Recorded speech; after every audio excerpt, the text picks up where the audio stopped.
ቃልድ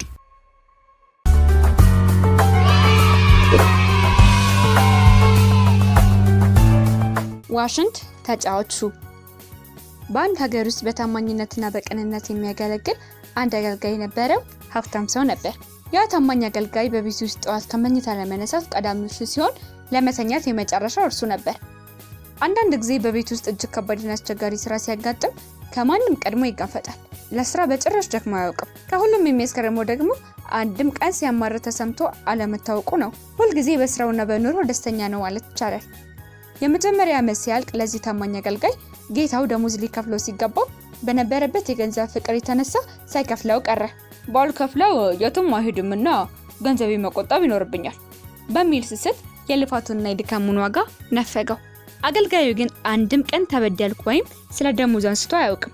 በሁለተኛውም ዓመት እንዲሁ ምንም አይነት ደሞዝ ሳይከፈለው በቅንነትና በታማኝነት አገልግሎቱን ቀጠለ። ጊዜ አልፎ ጊዜ ተተካ።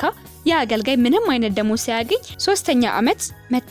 ለ3 ዓመታት ታግሶ የቆየው ምስኪን አገልጋይ አንድ ቀን ጌታዬ ሆይ ለ3 ዓመት በታማኝነትና በቅንነት አገልግያለሁ። አሁን ግን ደክሞኛል። ይገባዋል የምትለውን ስጠኝና አሰናብተኝ ሲል ጠየቀው። ጌታው አልታወቀውም። ወደ አገልጋዩ የተመለከተ አዎ ልክ ነህ፣ በፍጹም ታማኝነትና ቅንነት አገልግለኸኛል። ያለ ጥርጥር የአገልግሎትን ዋጋ ማግኘት ይኖርብሃል አለና 3 ሳንቲሞችን ከኪሱ አውጥቶ አንዱን ሳንቲም ለአንደኛው ዓመት አገልግሎት፣ ሌላው ሳንቲም ደግሞ ለሁለተኛው፣ ሶስተኛው ደግሞ ለሶስተኛው ዓመት አገልግሎቱ ይሆናል ብሎ በማሰብ ሰጠው። 3 ሳንቲሞች ከሰጠው በኋላ ልብ አድርግ፣ የተሰጠ ትልቅ ክፍያ ነው። እንዲህ አይነቱ ትልቅ ክፍያ የሚገኘው እኔን ከመሰሉ ጥቂት ለጋሰዎች ብቻ ነው ሲል አሙኛውና አሰናበተው። ስለ ገንዘብ ብዙ ሙቀት ያልነበረው ያቀን አገልጋይ የ3 ዓመት ደሞዙን ኪሱ ከተተና አሁን ከበቂ በላይ ገንዘብ በኪሴ ውስጥ አጭቃለሁ። ከእንግዲህ በጉልበት ስራ ውስጥ ገብቼ መድከም የለብኝም፣ ራሴ ማዝናናትና ማስደሰት ይኖርብኛል ሲል ለራሱ ተናግሮ እየዘፈነና እያንጎራጎረ በደስታ ጋራውና ሸንተረሩን እያቋረጠ ጉዞውን ቀጠለ። እንዲህ በደስታ ተሞልቶ ሲጓዝ በመንገድ ላይ አንድ ድንክዬ ሰው አገኘ። ድንክዬው መንገድ ዳር ላይ ቆሞ ደስተኛው ሰው ወዴት እየሄድክ ነው? እንደማይ ለምንም ነገር ግድ ያለህ አይመስልም። ለመሆኑ ምክንያቱ ምንድነው? ሲል ጠየቀው። ያ አገልጋይም በኪሴ ውስጥ ለ3 ዓመት ያገለገልኩበትን ደሞዝ አጭቄ ይዣለሁ። በገንዘብ የፈለኩትን ነገር ማድረግ እንደምችል ስለማውቅ ስጋት የለብኝም። ለምን እጨነቃለሁ? ሲል መለሰለት። ድንክዬውም በምላሹ ተገርሞ ለመሆኑ ምን ያህል ገንዘብ ይዘሃል? ሲል ጠየቀው። አገልጋዩም 3 ሳንቲም ሲል መለሰለት። ድንክዬው ይህንን ሲሰማ አገልጋዩን እንዲህ አለ፣ ተመልከት፣ እኔ ያጣው የነጣው ደሃ ነኝ።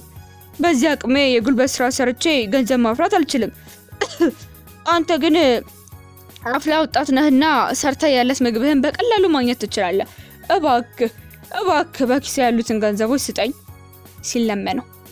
ያ ምስኪን አገልጋይ ግን እጅግ ሩሩ ስለነበር በድንክዬው ላይ መጨከን አልፈለገም። ኪሱ የነበሩትን ሳንቲሞች አውጥቶ እንካ ውሰድ፣ በእግዚአብሔር ስም ሰጥቻለሁ ብሎ ሳንቲሞቹን ሰጠው። ድንክዬው ሳንቲሞቹን ከተቀበለ በኋላ አገልጋዩን እንዲህ አለው፣ እንደማይህ አንተ ሩሩና ቅን ሰው ነህ። በሰጣኸኝ በዚህ 3 ሳንቲሞች ቁጥር በፈለከው ጊዜ ሊሟልሉ የሚችሉ 3 ምኞቶችን እውን የሚያደርግ ምርቃት እሰጥሃለሁ አለው።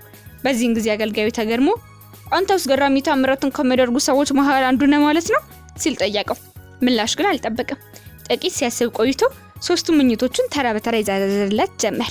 አንዱ ምኞቴ ያነጣጠርኩትን ማንኛውንም ነገር የሚመታ ጠመንጃ፣ ሁለተኛው ምኞቴ በተጫወትኩበት ቁጥር በአካባቢ ያለውን ሰው በሙሉ አስገድዶ ማስጨፈር የሚችል መሰንቆ፣ ሶስተኛው ምኞቴ ደግሞ ሰዎች ውለታ እንዲውልልኝ ጠይቅ እምቢ እንዳይሉኝ ማድረግ የሚያስችል ኃይል ማግኘት እፈልጋለሁ አለው። የተመኘውን ሁሉ ታገኛለህ አለውና በቅድሚያ ጠመንጃውና መሰንቆውን አስረከበው። ቀጥሎ ደግሞ አይዞ፣ በዚህ ምድር ላይ ማንም ውለታ እንዲውልልህ ብጠይቅ እምቢ ልልህ አይችልም ብሎ አሰናበተው። ያ ምስኪን አገልጋይ ያበለጠ ተደስቶ ከዚህ በላይ ምን ማግኘት ይቻላል እያለ እየተፈለቀለቀ ጉዞውን ቀጠለ። በዚህ ስፍራ ብዙ አልራቀም። በመንገዱ ላይ ከአንድ ሪዛም ሰው ጋር ተገናኘ። ያ ሰው የታወቀ አበዳሪ ነበር። የሚያበድረው ብድር ብዙ ወለድ ይጠይቅ ስለነበር ብዙዎች ራቁታቸውን ያስቀረ ጨካኝ ነበር። ያ አገልጋይ የዚህ ሰው ማንነት ለመለየት ብዙ ጊዜ አልወሰደበትም። አገልጋዩ ቆም ብሎ ሲመለከተው ያ ጨካኝ አበዳሪ መንገድ ዳር ቆሞ የወፍ ዝማሬ እየሰማ ያደንቃል። ዝማሬውን እየሰማው ከዚህ ደቃቃ ፍጡር እንደዚህ አይነት ድምጽ ይወጣል? ምን ነው የወፌኔ በሆነ እያለ ሲናገር ሰማው። አገልጋዩ የዚህን ጨካኝ አበዳሪ ንግግር ሲሰማ የና ምኞት ሲል ጠየቀውና ምላሹን ሳይጠብቅ ጠመንጃውን ወደ አፏ ነጣጥሮ ቢተኩስ ወፉ ተመታና ቁጥቋጦ ውስጥ ወደቀ። የወፉ መውደቅ ሲመለከት አንተ ጨካኝ ጋፋፊ ሂድን የወደቀውን ወፍ አንተ ውሰድ አለው። አበዳሪው በድንገተኛ ተኩስ ደንግጦ ነበርና ለህይወቱ ሰግቶ ፊቴ የቆምኩትን ባለጌ ይቅር በለኝ እባክህ አሁን እጄ አነሳለሁ እያለ ሲንቀጠቀጥ እግሩ ከርቶት መሬት ላይ ወደቀ። ጨርሶ መቆም አልቻለም። እንደ ልጅነቱ እየዳኸ ወደ ቁጥቋጦ ያመራ ጀመር። በእሾህ እየተንፎቀቀ ላያው ይስቅ ነበር። ሽሽሎኮለክ የአገልጋይ መሰንቆን አውርዶ መጫወት ጀመረ። የመሰንቆን ድምጽ መሰማት ሲጀምር አራጣ አበዳሪው ካጎነበሰበት ተነሳና እግሮቹ በቅጽበት ወደና ወዲህ መንቀሳቀስ ጀመሩ። ጥቂት ቆይቶ የመሰንቆን ምት ተከትሎ ሽቅብ ወደ ላይ የዘለለ መጨፈር ያዘ። የአገልጋይ መሰንቆ ምት ሲያፋጥነው አበዳሪው ደግሞ በበለጠ የተወረገረገ በቁጥቋጦ ውስጥ ይጨፍርና ዳንኪራ ይመታ ጀመር። ይሁን እንጂ በቁጥቋጦ ውስጥ እየዘለለ ሲጨፍር በአካባቢው የበቀለ እሾህ ኩቱን ቦጫጭቆና ሸነታትሮ ጣለበት። ሳይበጠር ብዙ ዓመት የቆየውን ጢሙንም እሾህ ደህና አድርጎ አበጠረለት። ሰውነቱ ተቦጫጨረ፣ ተሸንታተረ። ሁሉም ነገር ከአቅሙ በላይ ሲሆንበት ጌታዬ እባክህ መሰንቆ መጫወትን አቁምልኝ፣ ከዚህ በላይ ለመጨፈር አይቻለኝም እባክህ እያለ ይማጸነው ጀመር። የአገልጋይ ግን ሊሰማ አልፈቀደለትም። አንተ የሰዎችን ገንዘብ ከላያቸው ላይ ስትገፍ ኖሯል፣ አሁን ደግሞ በተራህ በዚህ እሾህ ያንተ ቆዳ ደህና አድርጎ ይገፈፋል ሲል ቁርጡን ነገረውና መሰንቆውን በአዲስ መንፈስ ይጫወት ጀመር። የመሰንቆውን ጨዋታ ሲቀጥል አበዳሪው ከዚህ ቀደም ከዘለለው የበለጠ በቁጥቋጦ ላይ የዘለለ በጣም ይዘል ስለነበር የለበሰው ልብስ አንድም ሳይቀር ተቦጫጭቆ በእሾህ ላይ ተንጠልጥሎ ቀረ።